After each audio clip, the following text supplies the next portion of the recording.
جب ہم تاریخ اسلام پر نظر ڈالتے ہیں تو ہمیں میدان جنگ میں ایسے عظیم مجاہدین نظر آتے ہیں جنہوں نے اپنی جانوں کا نذرانہ دے کر اسلام کی سربلندی کا پرچم بلند رکھا۔ ان میں خالد بن ولید، صلاح الدین ایوبی، طارق بن زیاد اور محمد بن قاسم جیسے جری سپاہی شامل ہیں۔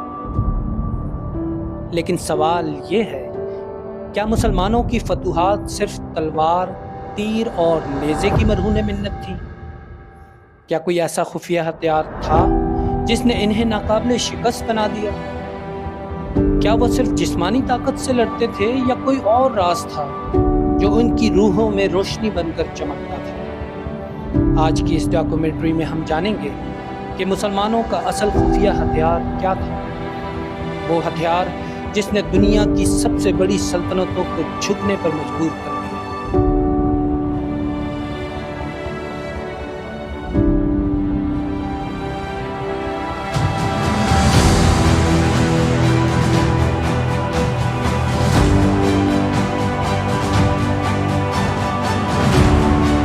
اسلامی تاریخ کے ہر دور میں ایک چیز مشترک ہے اور وہ ہے ایمان، نیت اور اخلاص۔ یہی تھا مسلمان مجاہد کا خفیہ۔ جسمانی اسلحے تو سب کے پاس ہوتے تھے، لیکن دل میں اللہ کی محبت، شہادت کی خواہش اور اخلاص صرف ان کے پاس تھا جنہوں نے دنیا کو ہلا کر رکھا۔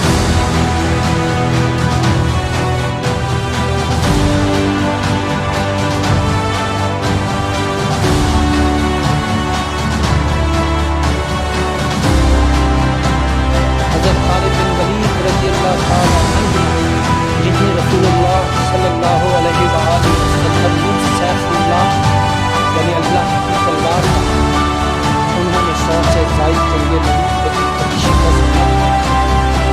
کیا یہ صرف ان کی جنگی مہارت تھی؟ نہیں، اللہ پر یقین اور نبی کریم صلی اللہ علیہ وآلہ وسلم سے محبت ان کی اصل طاقت تھی۔ وہ میدان میں اترتے تو ان کی زبان پر یہ دعا ہوتی، اے اللہ وہ مدد عطا فرما جس کا تو نے وعدہ کیا ہے۔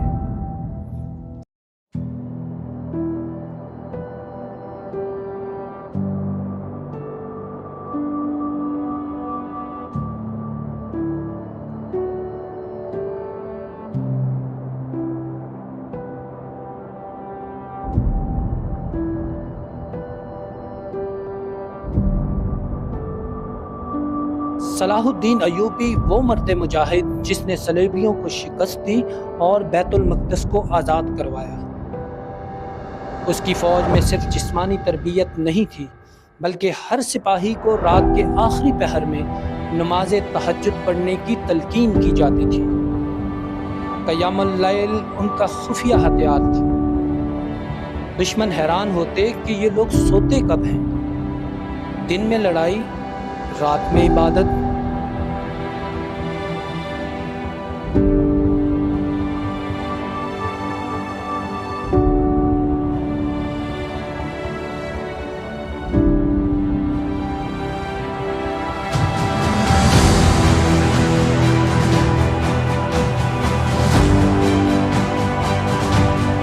جب طارق بن زیاد نے اسپین کے ساحل پر قدم رکھا تو اس نے پہلا کام یہ کیا کہ اپنی تمام کشتیاں جلا دیں۔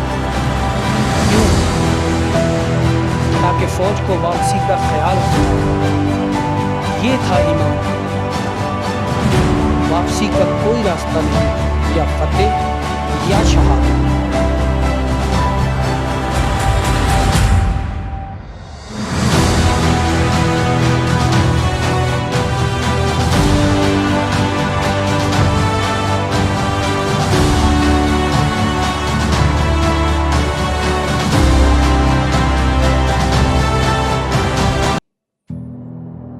روحانی قوت ان مجاہدین کا خفیہ ہتھیار تھا۔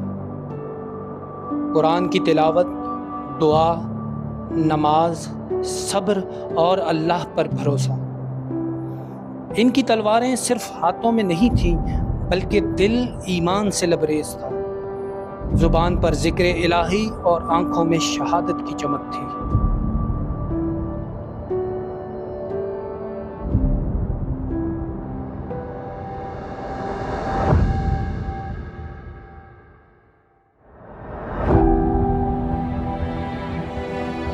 دشمن کہتے تھے ہم نے ان جیسے لوگ پہلے کبھی نہیں دیکھے، یہ شکست کے بعد بھی فاتح نکلتے ہیں اور فتح پر بھی عاجز ہوتے ہیں۔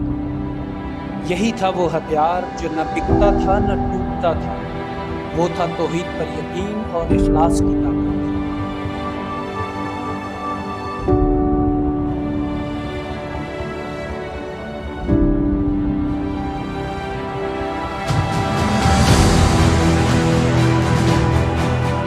آج جب ہمارے پاس ٹیکنالوجی ہے، علم ہے، اسلحہ ہے، یا ہمارے پاس وہی ایمان ہے، وہی تقویٰ، وہی اخلاص، وہی ذاتوں کا خیال، وہی دلوں کا خیال، اگر ہم چاہتے ہیں کہ تاریخ پھر دہرائی جائے تو ہمیں بھی وہی خفیہ ہتھیار دوبارہ بنانا ہے۔